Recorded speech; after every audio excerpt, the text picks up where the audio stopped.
name is Sujata Din. I am a health coach guiding busy people just like you to lose weight, to look and feel good, and yes, to have more energy without dieting or without giving up on your favorite foods. You're going to do this while living your real life. Now, I know many of you at this time of year, we're in December, you're beginning to think of what you want to achieve in 2023. Before you do that, I want you to first do your year-end reflections for 2022. Really important thing to do this. Do not skip this step. If you haven't as yet, please remember, do subscribe to my YouTube channel because it's here. I'm going to be sharing weekly tips with you on what you need to do to achieve those big goals that you have for yourself. And these are not just goals for weight loss. It will mean that you finally have that freedom to create the life that you want, and you are feeling free from restrictive diets to living your life fully. So let's get started, and I'm going to share with you some tips that I have. So when doing your year-end reflections, the one thing you need to do is just make some time, maybe about 20-30 minutes is really helpful. And I know you might think I don't have this time, but this one step is actually going to help you create a lot of free time next year because you're more focused, you're more intentional with what you're doing. And you just need to get a notebook. In the notebook, you're just going to write the answers to some of the questions that I'm going to be asking you right now. And I'm just going to give you a few ideas as well while we're going through it. So firstly, I would like you to think about, gratitude. What are you grateful for this year? What are you happy that you have in your life? And it could be saying things like good health, the fact that you could walk, the gratitude for family or for your home. I want you to write down everything that you are grateful for because it always begins with gratitude. Before you go and ask the universe for all those things that you want, I want us to always begin with gratitude. My day begins with gratitude. My day always ends with gratitude. So I want you to just write down what you are grateful for. The second thing I want you to begin thinking about is what are your achievements that you are really happy about this year? What is the one thing that you had hoped for and you have done it? Now, you may have not done it perfectly. We are not aiming for perfection ever, but it might mean, at the start of the year, you had said, I wish my clothes would fit me better. I wish I lost weight. And now what you've done is you have lost inches and your clothes are fitting you comfortably. So write down what you are happy that you have achieved this year. And then third, I want you to write down what you are doing for your self-care.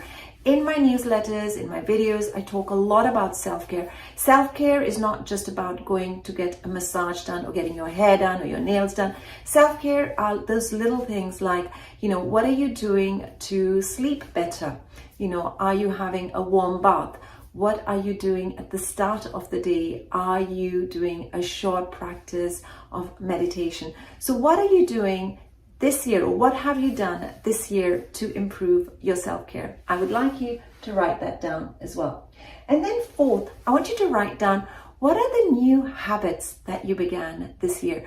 It could be something as simple as having a healthy breakfast to start the day. Maybe in the past you were just grabbing some toast or just, having some cereal very quickly, not really thinking about your breakfast. But this year you decided you would have a more satisfying breakfast, a more nutritious and delicious breakfast. It may have been a granola or it could have been some porridge. So what are you doing to actually create a new habit and that you have started this in 2022? And fifth, what habit did you let go of in 2022?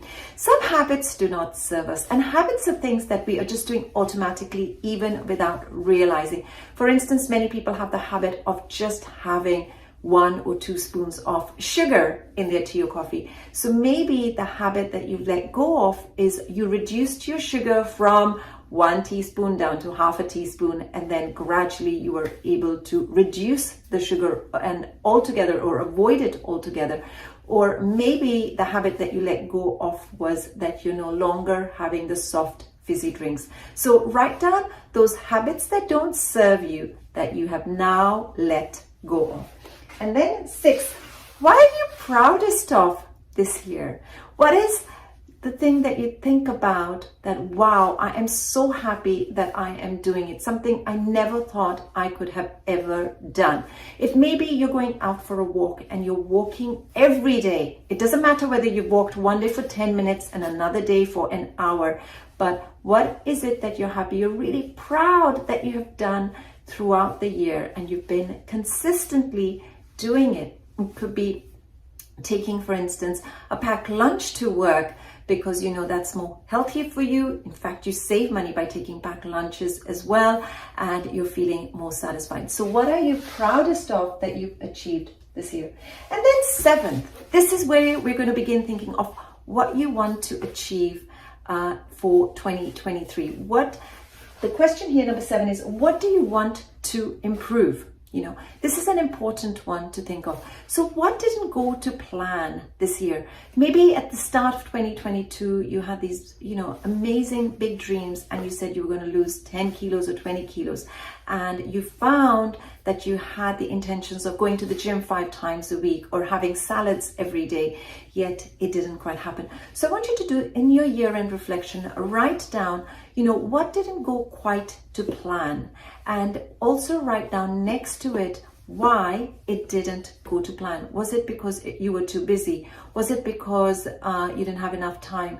Was it because you just didn't know what to do? So I want you to write that down now as well. Really an important thing to do, because only by doing this can you then begin to create those goals that we're going to talk about next week. And once you create those goals, I'll show you those little steps that you need to take daily to achieve these goals. So please do remember to do your year-end reflections, where we're going to be looking at gratitude, your achievements, what you're doing for self-care, what you're doing with the new habits that you started, what habits you let go of, the ones that are not serving you anymore, what you're proudest of, and then lastly, what you want to improve.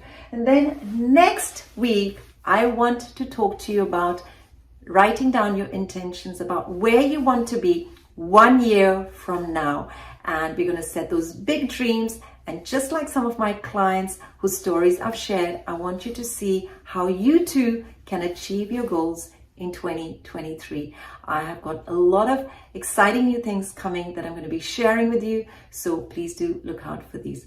If you haven't as yet, do subscribe to my channel here, because it's here I'll be sharing with you new tips, my new programs, and of course, recipes. See you again next week. Bye-bye.